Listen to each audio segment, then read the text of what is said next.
Hello gamers, it's Tom Sidener, the Lonely Gamer. I'm also the owner of Revenant Toy Restorations, and I'm a big board gamer and I'm into classic toys. So I fix a lot of classic toys and I make custom parts for board games. And one of the custom parts that I make right now are rocks for Mythic Battles Pantheon. And so I thought I'd make a video here to show you how I make the rocks so you guys can see how they're made and kind of give you some insight on how I did them. So the first thing I did was I actually got some paper and I traced the actual locations on the Mythic Battles board just to kind of get an idea of the size that I needed for the actual rocks.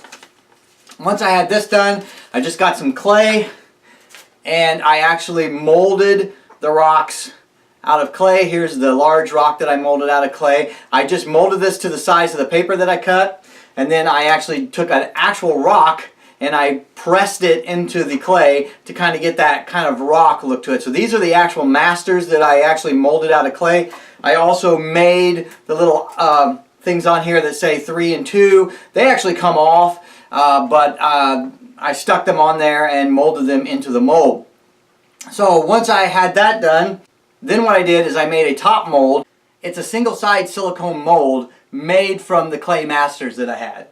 So what I did was I made something like this. This is my single side silicone mold. And then what I did was I made a master. And so how I made the master is I actually rotocast the master. So I took the resin and I put it in the mold and I kind of rolled it around. I actually put a piece of plexiglass on top and I rolled it around and I made the master. And when the master came out, they looked like this. But the thing is, the masters were really thin because of the rotocast. There wasn't a lot of thickness to the actual mold. So what I did then is I took the clay that I used to make the originals in the first place and I actually filled in the inside with clay to actually give a little depth and breadth to the different molds. So these are a lot thicker than what the actual rotocast was. The next thing I did is I made sure that the rocks would fit together. I actually molded them so that one rock would fit in the other. This allows you to be able to put them together when you guys are storing them in your case or when I'm shipping them to you. Once that was done, I put these masters back into the silicone top. This here, I just kind of put them back inside of this. And when I had them back inside of this, then I poured the top. And so here is the actual top that actually gives you the sides and bottom to the thing. This goes on top of the mold like this, and this is how we actually make the molds. I would like to show you that this is what I use for my mold box. If you guys are doing any silicone molds, this is a great thing to use for your mold box. I use Legos, and so this actually was around the actual mold when I poured the silicone for it. The one thing I'll tell you is if you use Legos for your mold box, you do have to use some tape. So I use packing tape around the outside of the Legos because if you don't, then the actual silicone will come through the Legos. They are porous because they do have holes in them, but Legos are a great way to create a mold box that's repeatable. So when I go to make a new mold for these, when this mold gets worn out, I can use this mold box just to make another mold and it's going to be perfectly fine. Okay, so that's kind of the backstory on the rocks. Now let me go ahead and show you how I actually make the rocks. Okay, so the first thing I need is my resin. I actually use the Smoothcast 65D to make these rocks. It's a semi-rigid resin that cures white. It's also highly impact resistant, so these rocks should last you forever. They should not break if you drop them. So the next thing I'm going to do is I'm going to measure this out. I actually have my little recipe here for my rocks. I had to do a lot of experimentation to make sure I get the right amount of resin. You don't want to waste the resin because it's expensive, but you don't want to have not enough because it ruins the rock. So this is kind of like my secret recipe, like Kentucky Fried Chicken for the rock. So I'm going to use that. I'm going to measure out my resin here. I have 2 parts of resin. I have part A here, which I'll measure out first.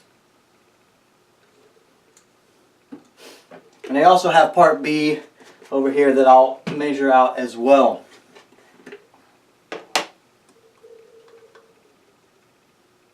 As you can see that it uses quite a bit of resin for the rocks. I originally wanted to sell the rocks for $10, but after seeing how much resin it took for the rocks, I had to go with $15. I didn't want to limit, you know, the sides of the walls of the rocks. I was afraid they would be too flimsy and break, so I wanted to keep them substantial. So I opted to go with the higher price and the little more substantial sidewalls on the rocks. So I've got my both my resins A and B measured out here. The next thing I have to do is I have to add color. I'm going to make a pair of tan rocks here, so I'm going to go ahead and add some brown to my mix. I've kind of got a little secret recipe for that about how much to add. Originally I was making the rocks one at a time, but I had some problems with consistency and color, so I made this recipe so I could make the rocks together so that I get a consistent color between the two rocks.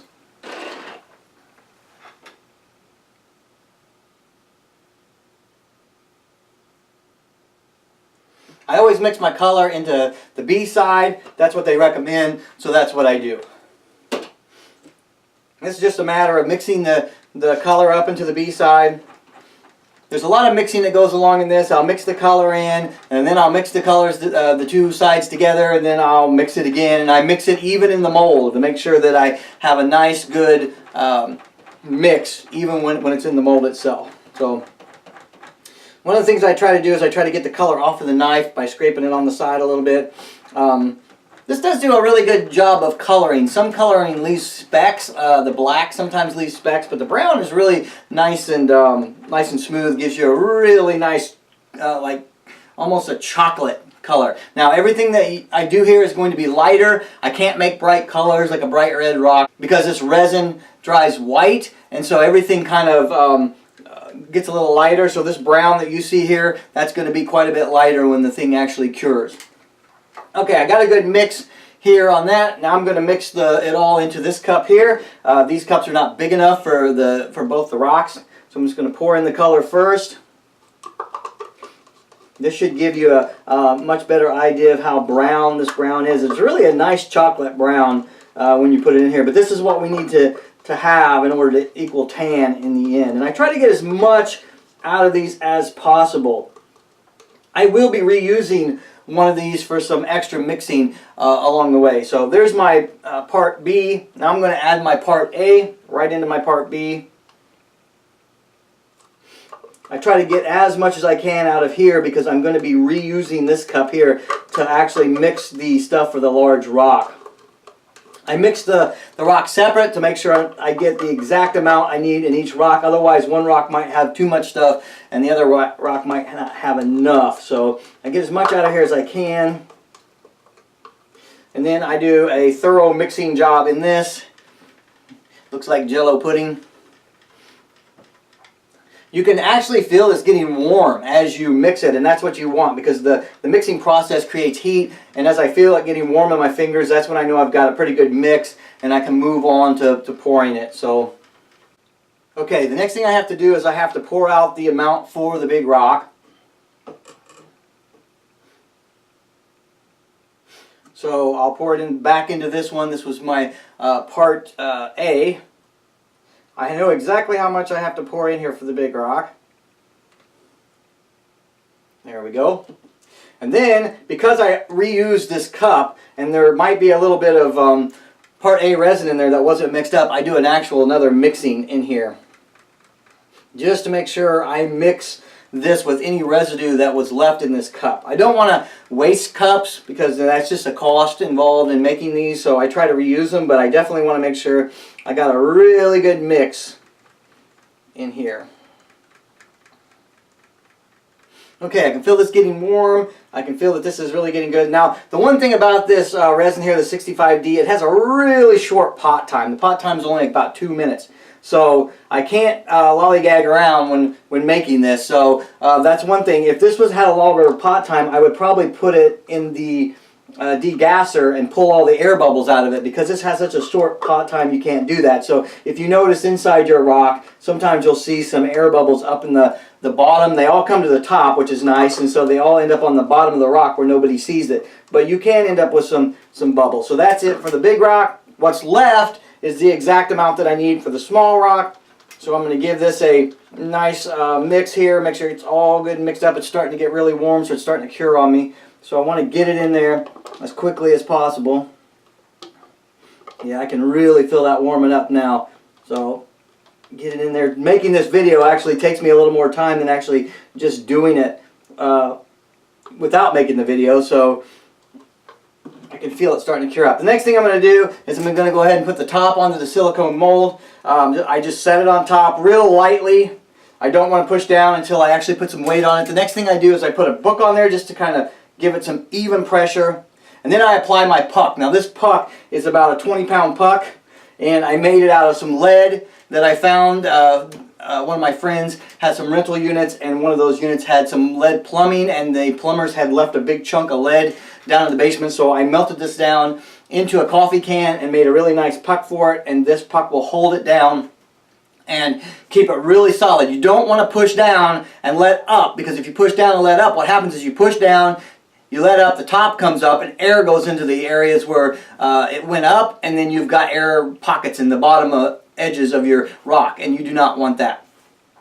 So this will set for 20 minutes, and after 20 minutes it'll be green, but I'll be able to take it out of the mold. When I take it out of the mold, it's going to look like this. This is one that's already been cast. This was cast in gray, but this is what it looked like when it comes out. It's got a lot of flash up here around the edges, but this is good, because if it didn't have this flash, then it may not form the entire rim, and we definitely want it to form the entire rim. Okay, so now it's been 20 minutes, and we're going to go ahead and we're going to demold this. This is the time where we find out if our mold worked okay. Most of the time the molds come out okay. Sometimes there'll be a defect, and in those cases I just throw the rock away and make another one. But let's see how this one turned out. So the first thing we're going to do is we're going to remove our puck, and we will remove our book,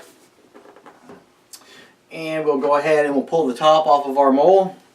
Now, these are going to be very green when we pull them out, so we got to be really careful with them. We don't want to squeeze them or bend them or anything at this point, because they will move. They need to cure for about another 30 minutes after they come out of the mold to be rock hard and as stiff as they're going to be. So let's go ahead and pull this out. I can see some flash in there. That looks really good. We want to see flash around the top here. And there we go. These look like they came out pretty good. So here what they look like when the mold is done. You can see there's some flash, but when we take it into the next step, we're going to get rid of that flash. So we're going to go ahead and we're just going to bend the mold to pop them out. So I'm just going to bend the mold a little bit. You'll hear a little bit of a pop there as they come out, and I'll just do that all the way around. And then once they're all done, then I'll be able to pull the actual rocks out. And there you go. There's a rock made, and I'm going to put this over here to cure. And the other rock, we'll pull it out. There's the second rock made. It's a nice tan set, and I'm going to put this over here to cure as well. Because now I'm going to take a set that's already cured, this set here, and we're going to go to the next phase, and I'm going to show you how I deflash these, and also how I make them flat so they sit really nice and flat on your game board. Okay, so now we're at the next stage of the operation. This is the part where we take the flashing off. I'm going to use this band sander to actually do that. This does require some protective eye gear and some protective face gear. I don't really want to breathe all these fumes that are coming off here. The other thing is, I do this in my garage where it's outside and well ventilated. So here we go. So we're going to turn this on. It's going to be kind of loud, so I'm probably going to mute the sound on this, but turn this on.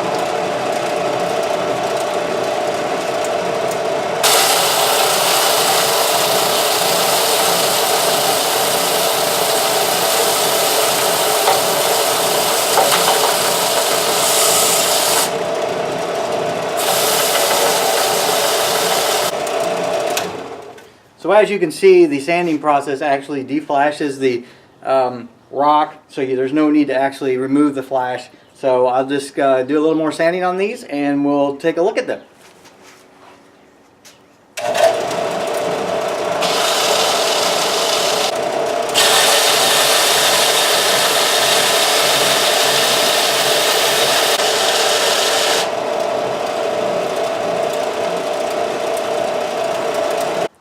Okay, once they're done and they're nicely sanded on the bottom so they'll sit really flush, the next thing we do is we check to make sure that they fit together. So I'll place this one inside of this one. Make sure I get a nice good fit for them to go together. This way when you store them, they don't take up as much space. And we're going to take them back inside for the next phase. So now we're back inside in the packing area. We'll take the rocks we'll add a card for our company inside the rocks. We'll put the rocks together, make sure they fit. We'll put them inside a sandwich bag so they don't get marred in shipping.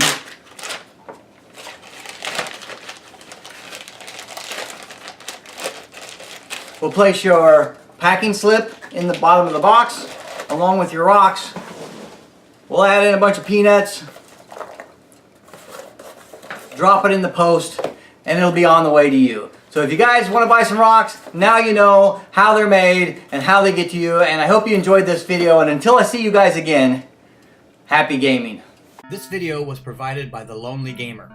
To see more of our news, reviews, and videos, please visit us at lonelytabletopgamer.com.